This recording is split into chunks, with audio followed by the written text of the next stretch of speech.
O advogado dele se inclinou e sussurrou 5 palavras. Apenas 5. E o rosto de Vitor, aquele rosto arrogante e presunçoso que eu tinha encarado do outro lado da mesa de café da manhã por 15 anos, ficou completamente branco. As mãos dele começaram a tremer. Os papéis que ele estava tão ansioso para assinar balançavam como folhas em uma tempestade. E eu, pela primeira vez em 3 anos, sorri. Mas estou me adiantando. Deixe-me começar pelo início, porque você precisa entender como chegamos aqui. Como uma mulher que todos pensavam ter perdido a cabeça, na verdade, jogou o jogo mais longo e paciente da sua vida. Meu nome é Aline Dantas. Tenho 34 anos e até 3 meses atrás era casada com Vitor Magalhães. 15 anos de casamento. Isso é mais tempo do que a maioria dos relacionamentos midiáticos dura, e definitivamente mais tempo do que minha paciência deveria ter durado. Mas sou teimosa. Herdei isso da minha avó, Dona Cotinha. Conheci Vitor quando tinha 17 anos. Eu tinha me formado cedo no ensino médio. Não por ser um gênio, mas porque era prática, motivada e queria muito sair da casa dos meus pais. Consegui um emprego no escritório de advocacia Mendes, Castro como auxiliar de arquivo salário mínimo, mas era meu. Aos 18, eu já tinha subido para assistente jurídica. Eu era boa com detalhes, boa com números, boa em manter a boca fechada e os olhos abertos. Vitor tinha 24 anos quando nos conhecemos em um evento para clientes. Charmoso, ambicioso, cheio de sonhos sobre construir uma incorporadora imobiliária, ele falava sobre o futuro como se já fosse dele, como se o sucesso estivesse apenas esperando que ele aparecesse para tomá-lo. Ele disse que ia construir algo incrível. Eu disse que o ajudaria a organizar a papelada. Romântico, não? Nos casamos quando eu tinha 19. Tiago veio quando eu tinha 20. Continuei trabalhando no escritório de advocacia em meio período, criando nosso filho, construindo minha previdência privada, guardando cada centavo extra. Minha avó sempre dizia que uma mulher deveria ter seu próprio dinheiro. Não dinheiro secreto, ela especificava, apenas seu, algo que ninguém pudesse tirar. Aos 23, o negócio de Vitor finalmente decolou. Ele me pediu para largar o escritório e ajudá-lo em tempo integral. Ele precisava de alguém para gerenciar a contabilidade, lidar com clientes, coordenar com empreiteiros, alguém em quem pudesse confiar cegamente. Então, eu me tornei sua faz-tudo não remunerada, contadora, gerente de escritório, relações públicas, decoradora de interiores para apartamentos modelo, coordenadora de marketing, organizadora de eventos. Eu fiz tudo isso enquanto criava Tiago e mantinha nossa casa funcionando. Meu título oficial era esposa. Meu título não oficial era tudo mais. Por 11 anos, eu me dediquei a construir o sonho de Vitor. E por 11 anos, ele levou o crédito, os prêmios, o reconhecimento. Em todos os eventos do setor, eu era a esposa de Vitor. Em toda celebração, ele agradecia a sua equipe, seus mentores, sua visão, mas de alguma forma, nunca chegava a me agradecer. Em algum momento as coisas mudaram. Ele começou a tomar decisões sem me consultar. Começou a ficar mais e mais tempo trabalhando até tarde. Começou a criticar pequenas coisas. A maneira como eu me vestia, as refeições que eu cozinhava, minha falta de ambição. Eu estava gerenciando todo o back-office dele de graça, criando o filho dele e mantendo a vida dele organizada. Mas claro, eu não era ambiciosa o suficiente. Então, 3 meses atrás, ele soltou a bomba. Ele chegou em casa numa terça-feira à noite. Eu estava fazendo o jantar o favorito dele, na verdade, porque aparentemente eu sou masoquista por esforço não apreciado. Ele me sentou na mesa da cozinha com aquela expressão no rosto. Não triste, não arrependido, apenas profissional. Eu quero o divórcio, ele disse. E além disso, eu quero a casa, os carros, a empresa, tudo. Você pode ficar com o Tiago. Ele disse isso como se estivesse pedindo em um restaurante. Vou querer os bens. Sem o filho. Obrigado. Fique com Tiago. Como se nosso filho de 15 anos fosse um pedaço de pizza que sobrou, um inconveniente que ele estava graciosamente me permitindo manter. Eu apenas o encarei. 15 anos de casamento e era assim que terminava na nossa mesa de jantar, entre o saleiro e o pote de manteiga, como se eu fosse apenas mais um item que ele estava descartando.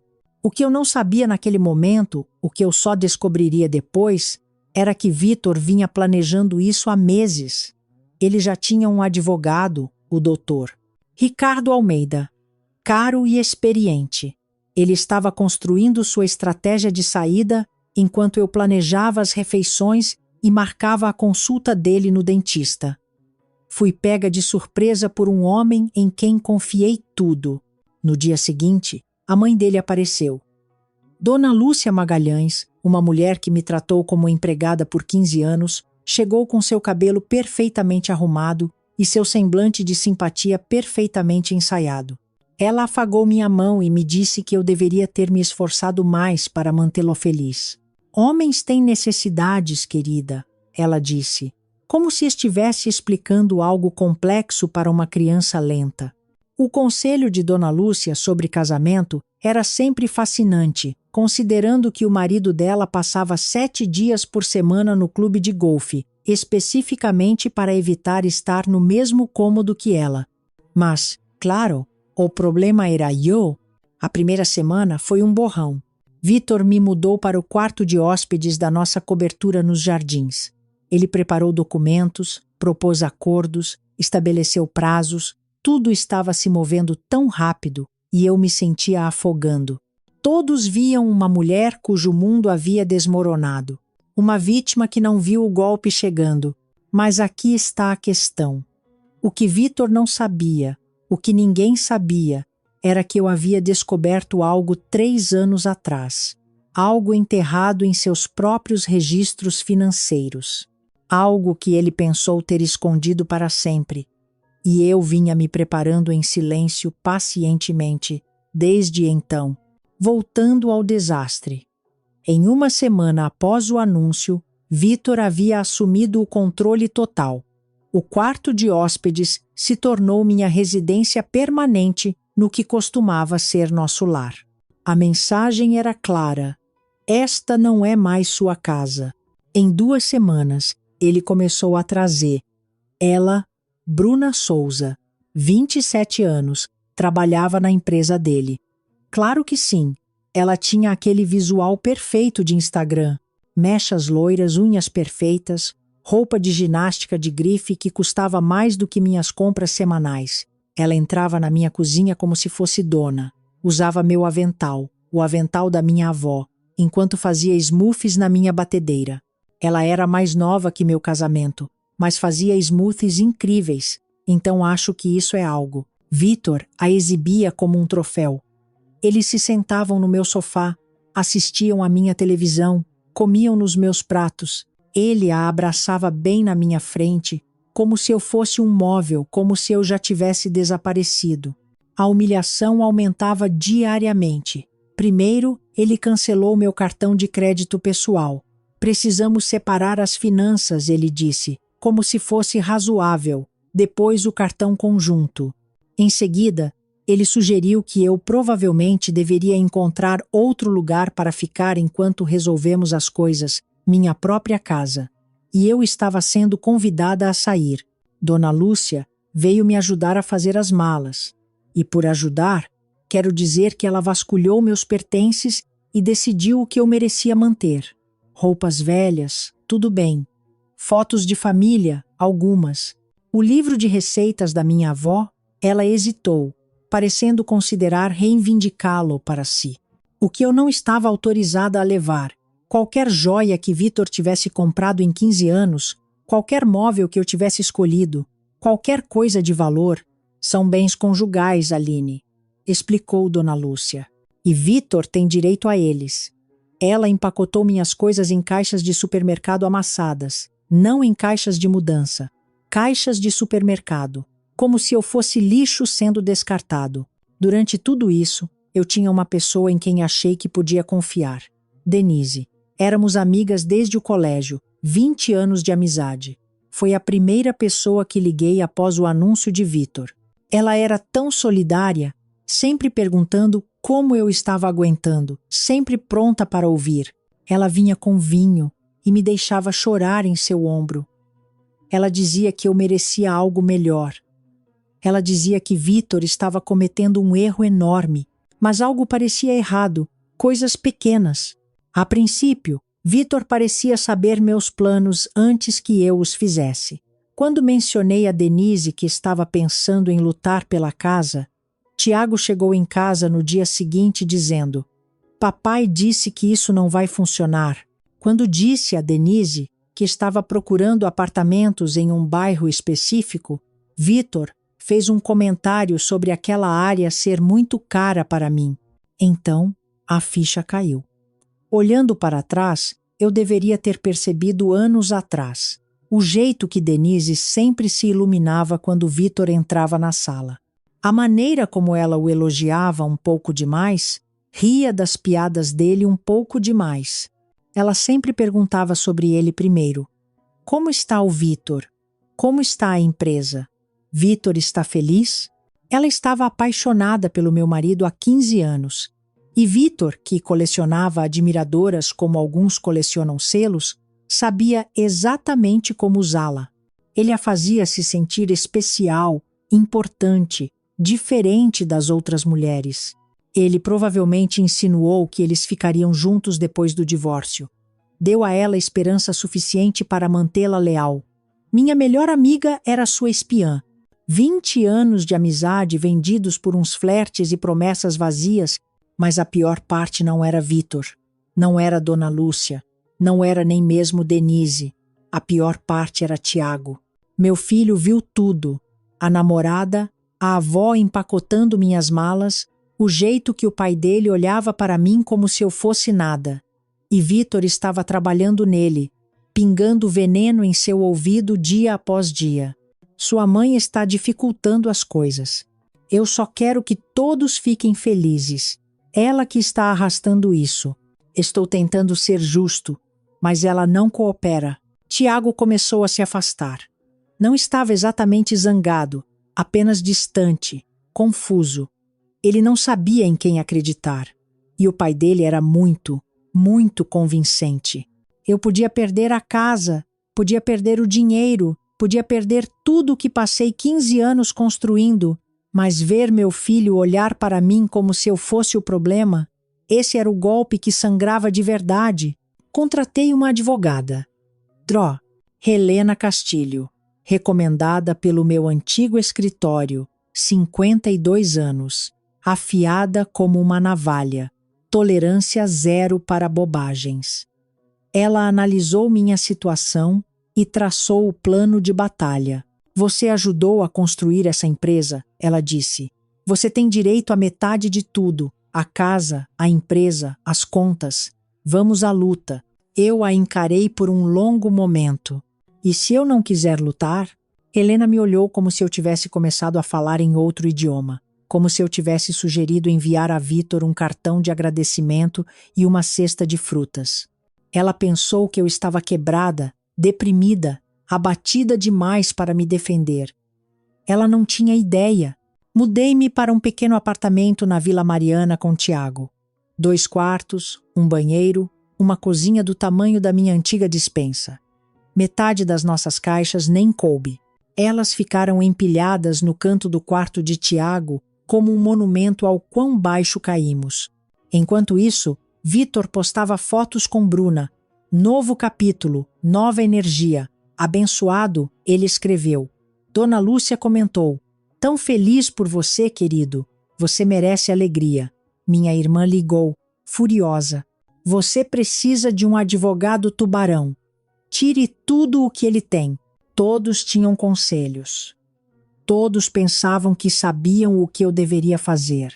Todos viam uma mulher que havia desistido, que não podia lutar, que estava deixando o marido passar por cima dela. Todos estavam errados. Aqui está a coisa sobre ser subestimada. As pessoas param de prestar atenção em você. Elas param de ser cuidadosas ao seu redor. Elas param de guardar seus segredos. E é exatamente aí que você aprende tudo o que precisa saber. 3 anos. Foi o tempo que carreguei esse segredo. Foi o tempo que soube a verdade sobre Vítor Magalhães e seu império brilhante, glamuroso e completamente falso. Tudo começou em uma terça-feira à noite, 3 anos antes do divórcio. Vítor estava trabalhando até tarde novamente. Eu estava revisando os livros da empresa, conciliando contas, fazendo o trabalho nada glamuroso que mantinha o negócio dele funcionando. E encontrei algo estranho. Uma transferência para uma conta que eu não reconhecia, depois outra. Depois um padrão.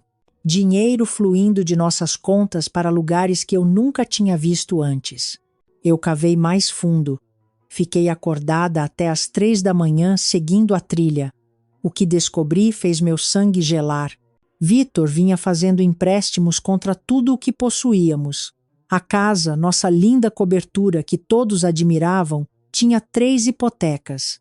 O empréstimo original, uma segunda hipoteca de R e G, Namaste, M, I, L, H, A, O, de Forke, Aida, Arosa, A, do Murchini, Naye, A, H, Kostetri, A, I, Li, Agra, Vu, Doshi, Iwa, E, Agem, Dala, Ar, Ike, E, Sara, N, O, Dei, E, Esdo, Yu, Bu, Gay, M, I, A, Deshor, Ista, Es, Se, I, R, E, Ye, Vibi, Meisi, I, M, E, I, say yes. Argemo, 5 mil, E, Otirada, E, Charobli, I, Jaga, 4 anos. Uma terceira de mais R. 2 milhão tirada há 2 anos. Total devido. R. Si. Essa rasteide. M. I. L. Ek. Ki. Id. Eide. Sibla. Vi cores. Hitalanaba. Asta. E. L. Alvi. Ardibli. Ivro. Igenidero. Asani. L. Diga. A. Ye. A. Si. I. E. S. I. Coma. Arrebito. 4. 5 mil. I. S. Valor real da casa. R. 3,8 milhões. Estávamos R. 700 mil submersos em uma casa que eu pensava ser nossa. O negócio estava ainda pior. Linhas de crédito corporativo estouradas em R. Babe. M. Idibo. L. I. M. Pora. Atu. O. Du. Eschi. Tebisita. Ina. Explic. I. 4. Ite. U. I. Is. Yes. E. Ti. Edis. Aro. Palemo. E. Do. Iselita. Avesta. De. O. Du. Anfíbias. Eisa. I. Edista. M. Argada. 800 mil. Impostos IPTU. ISSE trazadosen R. 300 mil. Dívidas com fornecedores de R. 450 mil. A empresa que Vítor ostentava em todas as festas, a empresa que supostamente estava prosperando, estava se afogando em quase 2 milhões de reais em dívidas. Eu me sentei na minha cozinha às 3 da manhã, cercada por impressões e fiz as contas. Dívida total, aproximadamente R.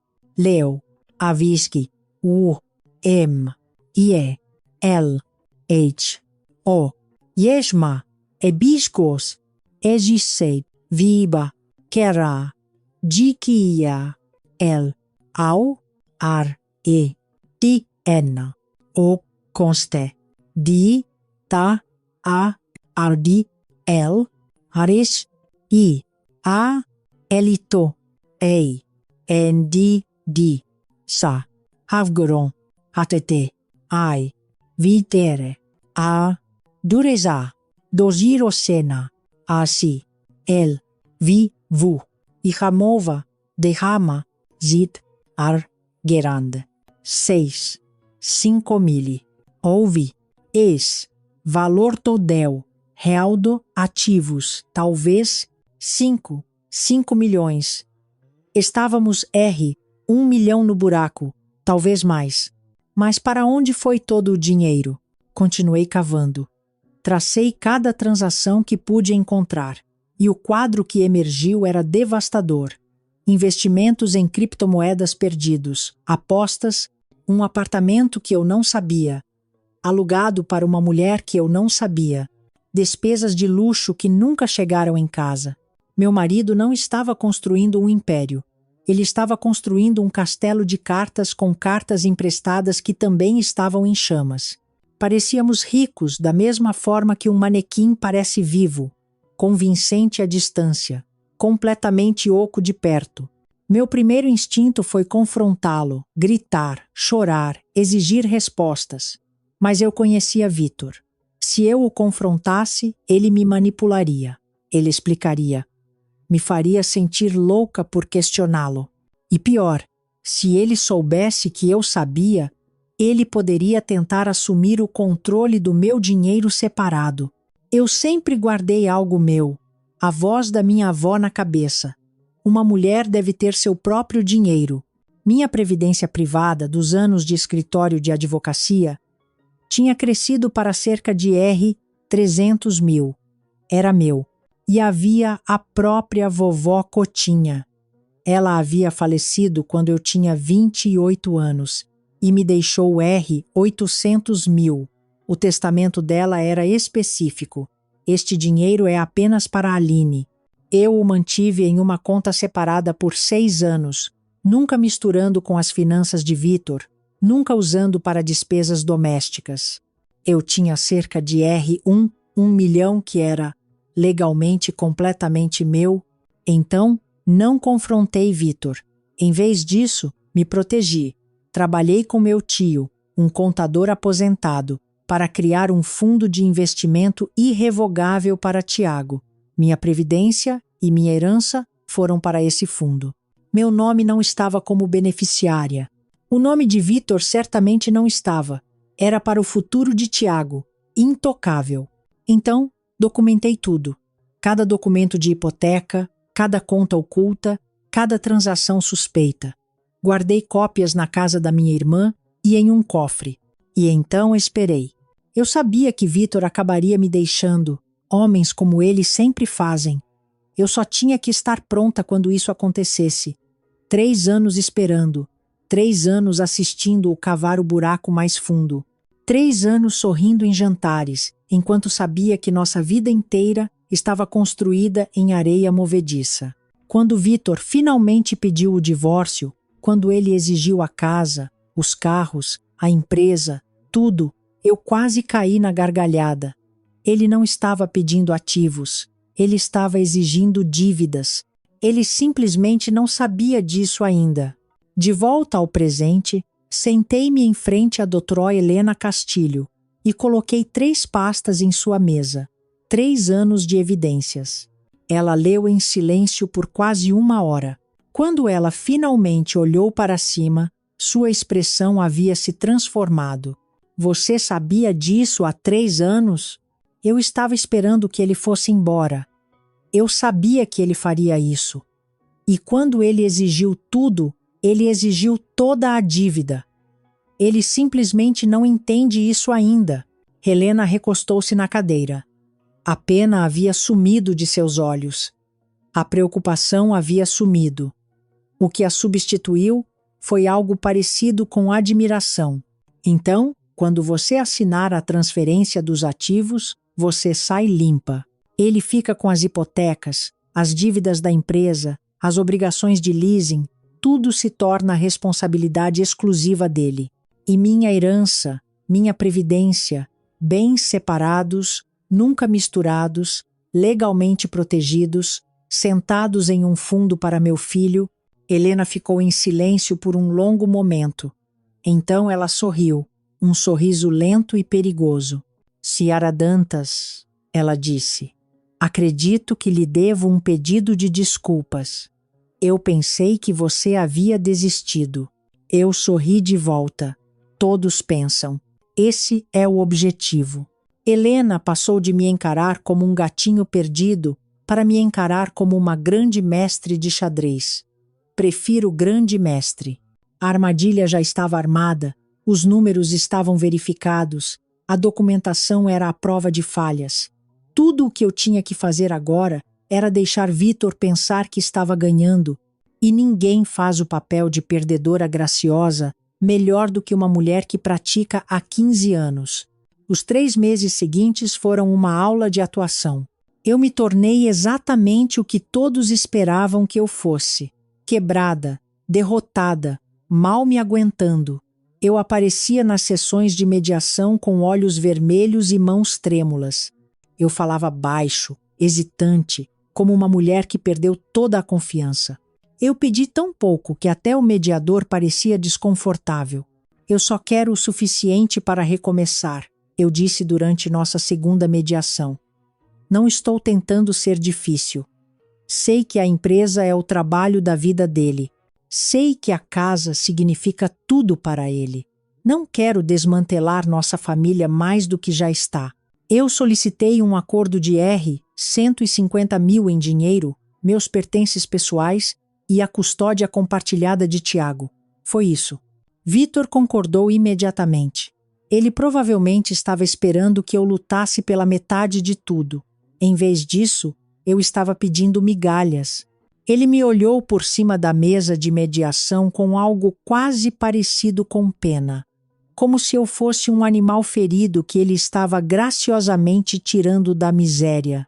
Eu merecia um Oscar por aquela performance. A arrogância de Vitor cresceu a cada semana que passava. Ele parou de ser cauteloso, parou de fingir ser o razoável. Ele começou a dizer a todos que nem sequer precisei lutar. Ela simplesmente desistiu. Ele disse aos amigos de golfe. Dona Lúcia era ainda pior. Ela se gabava no clube do livro, na missa, em todos os encontros sociais. Vitor está ficando com tudo. Aquela mulher não conseguiu 1 centavo. Sempre soube que ela não era forte o suficiente para meu filho. Para celebrar sua iminente vitória, Vitor comprou um relógio novo e importado. R, 50 mil. Ele usou na nossa próxima sessão de mediação, garantindo que eu notasse. Enquanto isso, Bruna havia começado a redecorar minha casa. Novos móveis na sala, nova arte nas paredes. Ela até pintou minha cozinha de cinza. Ela pintou de cinza. Eu passei 3 semanas escolhendo aquele azul turquesa.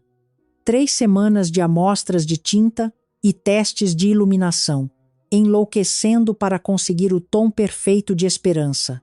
E ela pintou por cima, com um cinza concreto básico. Cinza como a personalidade dela, como o futuro dela com Vitor assim que descobrisse que ele estava falido. Muito apropriado. Denise continuava ligando, pescando informações sob o pretexto de amizade. Eu joguei o jogo perfeitamente. Como você está aguentando? Ela perguntava, a voz pingando preocupação falsa. Eu só quero que isso acabe, eu dizia, fazendo minha voz falhar um pouco. Não consigo mais lutar. Não tenho energia. Em poucas horas, Vitor saberia. Mas enquanto os adultos jogavam seus jogos, Tiago estava observando.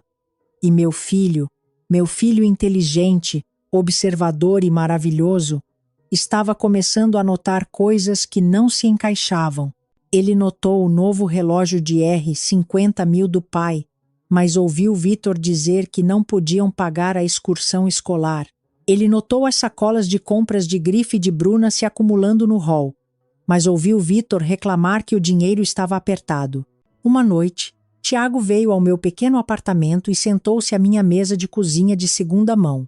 Ele olhou para mim com aqueles olhos sérios, tão parecidos com os do pai, mas com algo que Vitor havia perdido há muito tempo: honestidade. Mãe, ele disse calmamente, o pai é realmente rico? Eu olhei para meu filho por um longo momento. O que você acha? Acho que tem algo errado. Acho que ele está fingindo.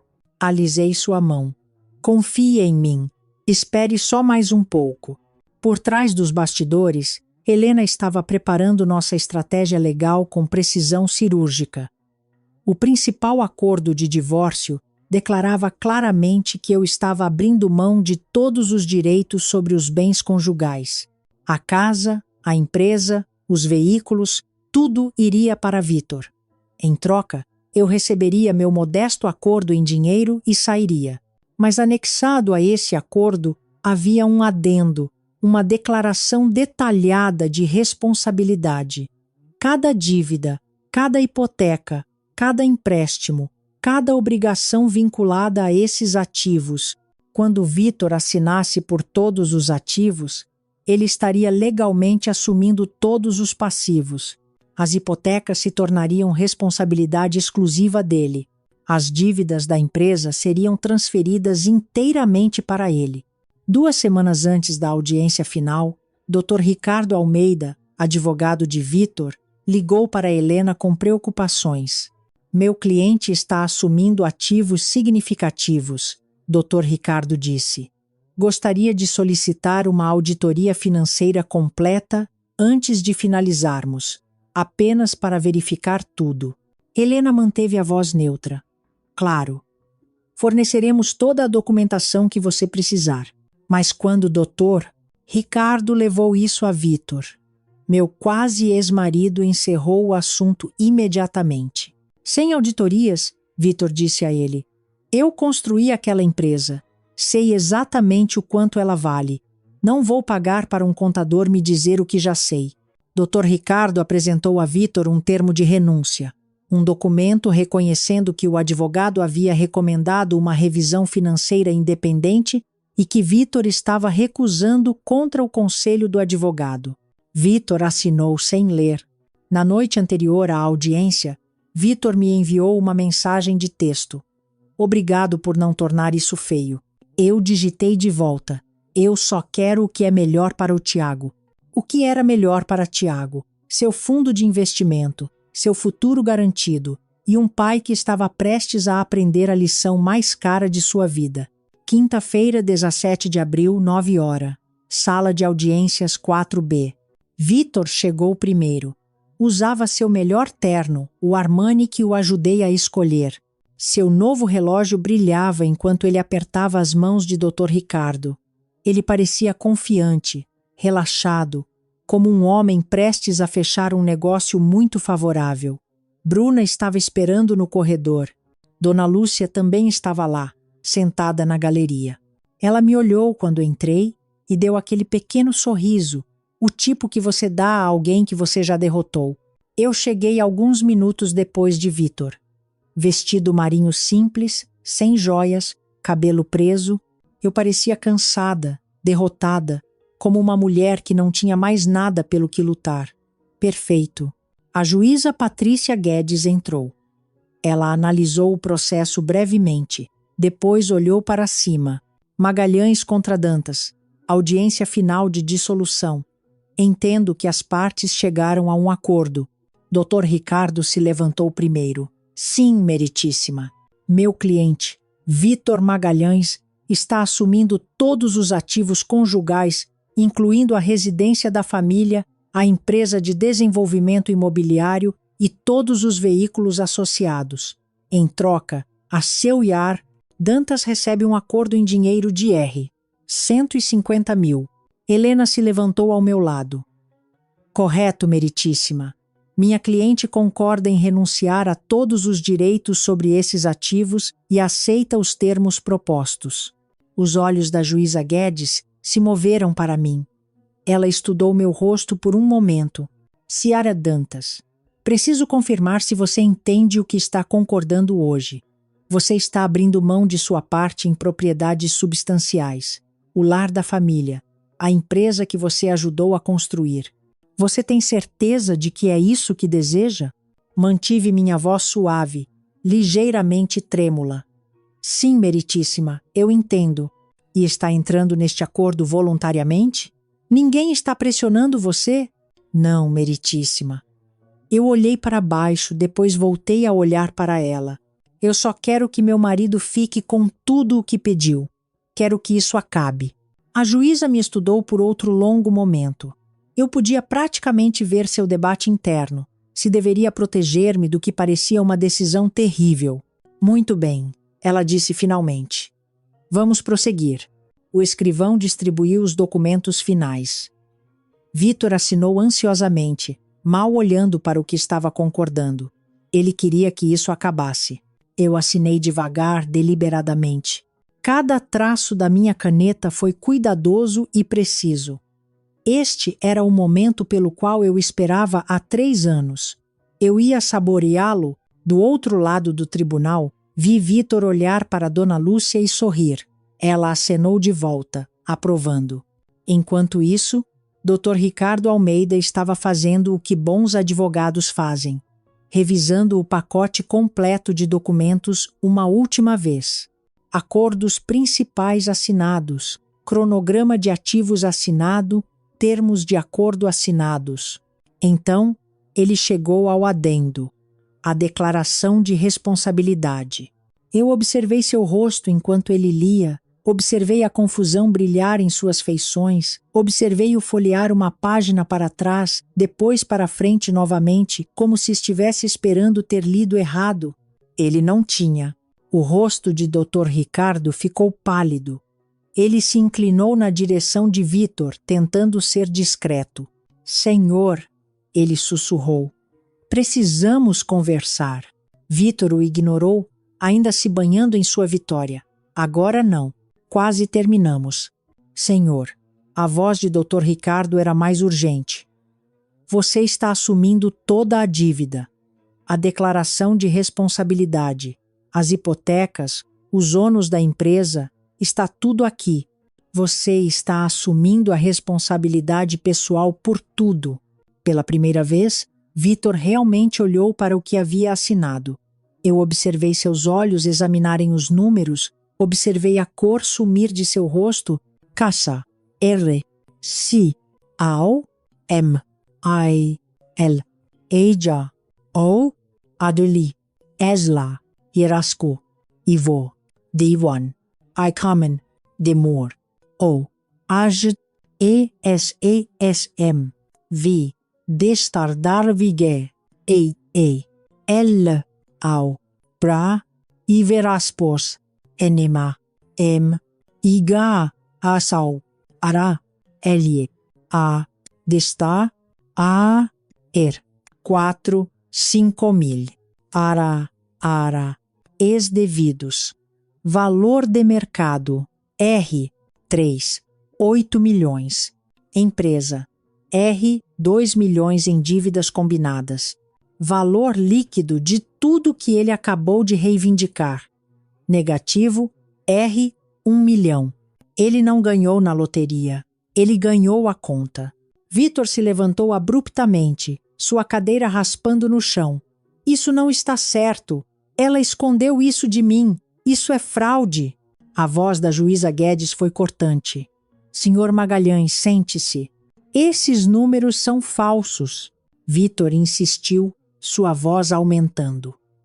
Ela manipulou os documentos. Senhor Magalhães, o tom da juíza não deixou margem para discussão. Sente-se. Ele sentou, mas suas mãos tremiam. Seu sorriso confiante havia sumido, substituído por algo parecido com pânico. Senhor Magalhães, estou olhando para a declaração de responsabilidade anexa a este acordo. Estas são dívidas associadas a ativos que o senhor está reivindicando. Ativos em seu nome, sua empresa, sua propriedade. Ela o encarou com firmeza. O senhor está dizendo a este tribunal que não conhece sua própria situação financeira? Silêncio. Meritíssima. Dr. Ricardo pigarreou. Devo notar que aconselhei meu cliente a realizar uma revisão financeira independente antes desta audiência. Ele recusou. Eu tenho a documentação. Ele produziu o termo de renúncia, aquele que Vitor havia assinado sem ler, aquele que dizia em linguagem jurídica clara que Dr. Ricardo havia recomendado uma auditoria completa e Vitor havia recusado. A juíza Guedes revisou-o brevemente.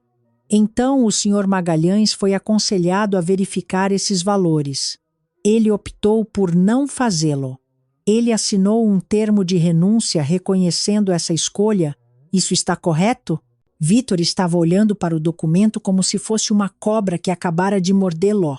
Eu não, eu pensei. Esta é a sua assinatura, Sr. Magalhães? Uma longa pausa. Sim. Então o senhor assumiu este risco voluntariamente. O senhor teve a oportunidade de investigar. O senhor optou por não fazê-lo. O acordo é final. Vitor virou-se para mim, o desespero rompendo sua compostura. Você sabia? Sua voz falhou. Você sabia de tudo isso? Eu encarei seus olhos calmamente. Fui sua contadora por 11 anos, Vitor. Eu sabia de tudo. Quero retirar o acordo, Vitor disse, virando-se para a juíza. Eu não entendi o que estava assinando. Isso não é justo. A juíza Guedes balançou a cabeça. Senhor Magalhães, o senhor assinou documentos perante este tribunal, declarando que entendia e concordava com todos os termos. O senhor foi representado por advogado competente. O senhor recusou revisão adicional. Sua esposa não escondeu nada. Estas são suas dívidas, suas hipotecas, suas obrigações. Ela fez uma pausa. O acordo é final. O martelo desceu. Senhora Dantas, a senhora tem seu acordo. Senhor Magalhães, o senhor tem os ativos conforme acordado, juntamente com todas as responsabilidades associadas. Este casamento está dissolvido. Eu me levantei, ajeitei meu vestido, peguei minha bolsa, então olhei para Vitor uma última vez. Ele estava curvado na cadeira, papéis espalhados na frente dele, seu mundo inteiro desabando. Você disse que queria tudo, exceto Tiago. Eu disse calmamente. Eu lhe dei exatamente o que você pediu. Saí daquela sala sem olhar para trás. No corredor, eu podia ouvir a voz de Vitor se elevando, gritando com o Dr. Ricardo, exigindo saber como isso aconteceu. As respostas calmas de Dr. Ricardo. Eu mandei o senhor fazer uma auditoria. Tenho por escrito. O senhor recusou. Através das portas de vidro, vi o rosto de Bruna mudar enquanto ela ouvia. Vi ela olhar para Vitor, realmente olhar para ele e ver algo diferente do empresário de sucesso que ela pensava que estava conseguindo. Ela se foi antes que eu chegasse ao elevador, saltando rápidos saltos clicando no mármore. A saída de Bruna foi mais rápida do que a entrada dela no meu casamento. Pelo menos, ela era consistente. Saí para o sol de abril. O céu estava azul. O ar estava quente. O colapso aconteceu mais rápido do que eu esperava. Em 2 semanas, Bruna se mudou, deixando um bilhete que dizia: não foi isso que eu assinei. Em 1 mês, Vitor tentou vender a casa. Mas quando você deve mais do que algo vale, não há compradores, apenas bancos ligando sobre pagamentos perdidos. Em 2 meses, a empresa começou a falir. Fornecedores entraram com processos. A linha de crédito foi congelada. A empresa que Vitor passou 15 anos construindo, a empresa que eu passei 11 anos sustentando, estava desmoronando em pó. Em 3 meses, Vitor estava se reunindo com advogados de falência. O homem que se gabou de seu império agora calculava quais bens ele poderia proteger dos credores. A resposta era quase nada. O filho perfeito de Dona Lúcia ligava para os familiares pedindo empréstimos, aparecendo nas casas de parentes com desculpas. Ninguém sabia da dívida. Aline deve ter escondido. Eu fui enganado. Mas os documentos contavam uma história diferente. As hipotecas estavam em nome dele. Os empréstimos estavam em nome dele. As dívidas de jogo, as perdas de cripto, o apartamento secreto, todas escolhas dele, todas assinaturas dele. Denise me ligou cerca de 1 semana após a audiência. A voz dela estava trêmula. Eu não tinha ideia de que as coisas estavam tão ruins. Eu sinto muito, Aline. Eu nunca quis que. Eu pensei que Vitor e eu não atendi. Não respondi. Algumas pontes não devem ser reparadas. Algumas amizades não merecem uma segunda chance. Tiago, meu filho maravilhoso, entendeu tudo. Não porque eu expliquei, mas porque ele descobriu sozinho. Ele viu os documentos do tribunal. Ele ouviu as desculpas do pai. Ele viu Bruna sair. Uma noite, cerca de um mês após o divórcio, ele se sentou comigo no meu pequeno apartamento, o da cozinha com o armário azul turquesa. Você esperou 3 anos, ele disse calmamente. Você sabia o tempo todo e só esperou. Eu queria ter certeza de que você estava protegido, eu lhe disse. O fundo de investimento. R1. 1 milhão seguro e intocável. Ele ficou em silêncio por um momento. Então, ele me abraçou. O tipo de abraço que eu não recebia do meu filho de 15 anos há meses. O tipo que dizia, eu entendi, eu tenho orgulho de você. Meus 150 mil do acordo foram para me estabelecer. Aluguel do primeiro mês, depósito de segurança, móveis básicos. Não era luxo, mas era estabilidade. E eu me matriculei em cursos de design de interiores na faculdade comunitária. O sonho que adiei, quando tinha 23 anos para ajudar Vitor a construir o império dele, eu estava finalmente construindo o meu próprio. Cerca de 3 meses após o divórcio ser finalizado, Vitor apareceu no meu apartamento. Eu mal o reconheci. Havia perdido peso, olheiras. O terno estava amassado. Seu relógio sumiu. Ele parecia um homem que tinha passado por uma guerra e perdido. Ele parou na minha porta. Eu não sabia que estava tão ruim, ele disse. Sua voz estava fraca. Eu cometi erros. Eu sei disso agora. Mas eu não queria que nada disso acontecesse.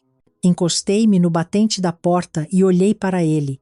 Podemos conversar? Ele perguntou. Talvez possamos resolver alguma coisa. Eu poderia. Ele não conseguiu terminar a frase. Não conseguiu se forçar a pedir o que realmente queria. Ajuda. Minha ajuda.